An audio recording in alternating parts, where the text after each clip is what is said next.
Hi everyone, Eric at Retro Handheld Guides, and today I'm going to be taking a look at Nintendo 3DS emulation on the Mangmi Air X. I'll be honest with you, when I first decided to test 3DS emulation on the Mangmi Air X, I wasn't expecting much, but I was completely blown away by just how many games were actually playable on this device. Before we get started, I want to set some clear expectations here. The Mangmi Air X is a pretty low-powered Android device by the standards of some of the more recent handheld devices that have come out over the last year. If you want to try some 3DS games, you should expect lots of texture and model pop-in the first time you load up a game or enter new areas. However, after the initial shader compilations, some of these games run quite well. Overall, I put most of these games as mostly playable, and that is only because they are far from running perfectly, with micro-stuttering and model pop-in a common occurrence while playing. If you approach 3DS emulation on the Mangmi Air X as a bonus system, you might just find some 3DS gems that are quite enjoyable on this device. So with that, let's take a look at some Nintendo 3DS emulation on the Mangmi Air X.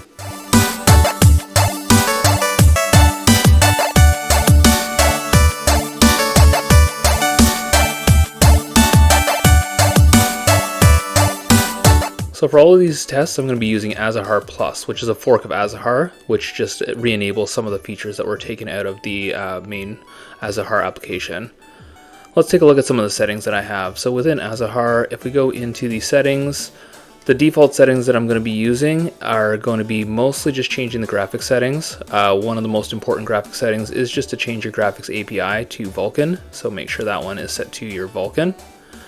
Down here, you also want to ensure that you enable asynchronous shader compilation. Even with asynchronous shaders, you'll notice that the first time you run most of these games, you'll see popping in of a lot of the textures and a lot of the details. That's going to be expected. This is a pretty low-powered device, so the fact that we're running anything at all is actually pretty impressive. So you just want to make sure you enable asynchronous shader compilations. Internal resolution is set to the native, so you're going to be running at native resolutions for all of these. And then as we go a little bit further down, one of the most important features that we're going to need to enable to get a lot of these to run at a decent speed is just going to be down here. It's called Disable Right Eye Renderer, and turn that on. Most of these games are going to run much better with the right eye renderer disabled, so this is a feature that you'll definitely need. You'll notice that in my testing there are a couple of games that require you to have the right eye renderer enabled, either because they're flickering or in the case of Samus Returns, everything just seems to be a little bit offset. This is something that you can disable while you're in game, so that's something that if you find that the screen is flickering quite a bit, or if everything seems to be shifted, you can go into this and disable it while you're in game. Another feature that I do mention in my settings that may need to be enabled for a select number of games is just right here. It is under the display settings under graphics, and we want to set the accurate multiplication. By default it is off, and for the vast majority of the games you will leave it off. There are a few games where you do need to turn this on, so this is the feature, an accurate multiplication. If I say to turn it on, you'll have to do that. This is something that can only be set before you go into the game, so you will need to go into your settings and enable it before you run the game.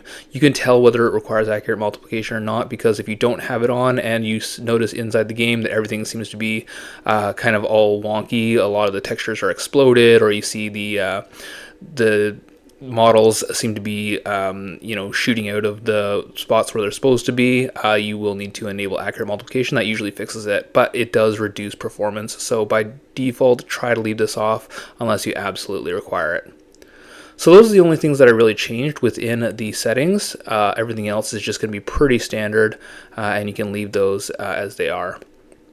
So let's take a look at some of the games that we managed to get running on this Mangmi Air X for the 3DS application.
Nice shot.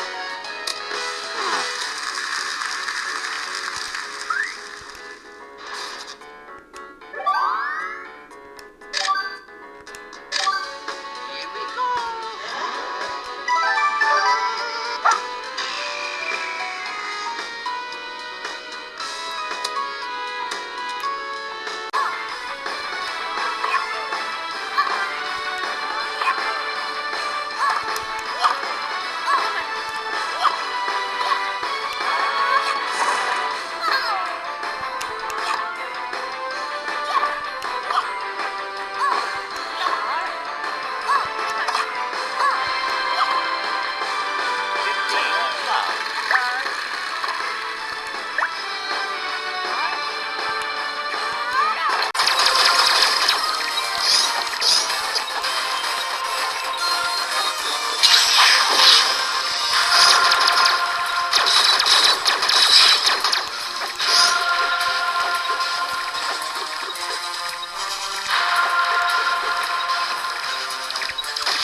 We're alone.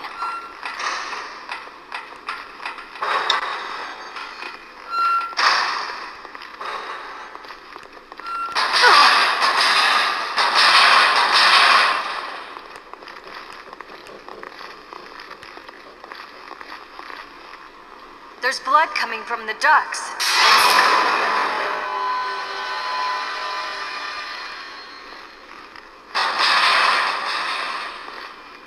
No power, which means no elevator for us.